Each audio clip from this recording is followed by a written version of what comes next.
and it goes out into the earth, and wherever the river of life goes, it brings life, and that's how Jesus begins to restore all of the nations.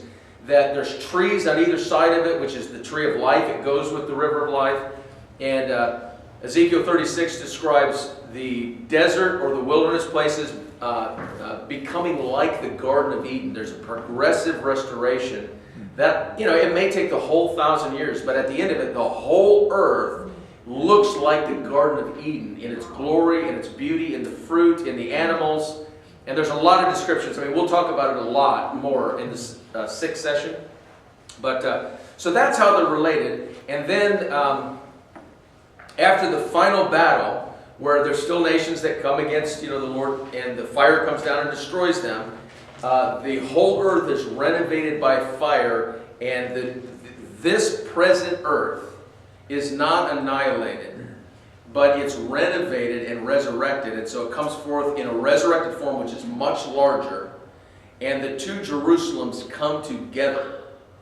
Like Legos. I don't know how else to describe it. Jesus is such a good builder that he built it in a way that it perfectly fits with the one above. The little one on the ground, the big one in the sky. They come together, and then forever the new Jerusalem's on the new earth, and there's no convergence point, but the whole heavens and the earth are one, just like it was in his original design. And so now, at that point, in the new heavens and new earth, everybody's got resurrected bodies. We all dwell in that open communion. There's just such a connection, and then God doesn't tell us the rest of the story because we got enough to work on right now. So yeah, that's a lot. So, but does that help? Well, that's great. Thank you. Yeah. That's great. Yeah, it's such a grand storyline. My goodness.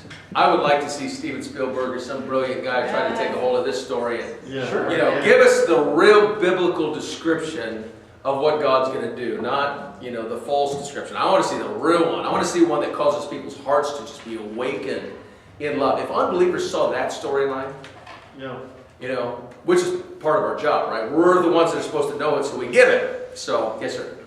So, the New Jerusalem is the life star. The New Jerusalem's what? Is the life star, not the Death Star. Yeah, exactly. That's right, yeah. The Death Star. Yeah, that's right, man. We're not so creative. We copy everything from God anyway, so. That's right, it's the life star. That's good, I like that. Pure eternal life. The river is life. The river is life. I've known people that have, can I tell you guys stories? We're friends, right? Oh, sure. I might throw a few of in unbelief if I tell too many stories, but I'll just give you a couple just fun ones, Again, I don't preach this stuff, but it's fun. But I had a friend who actually had a heavenly encounter where they were in the river of life, and they could feel it, and it invigorated them like crazy, but they could breathe under it. It wasn't even like water where we would drown. They're in the river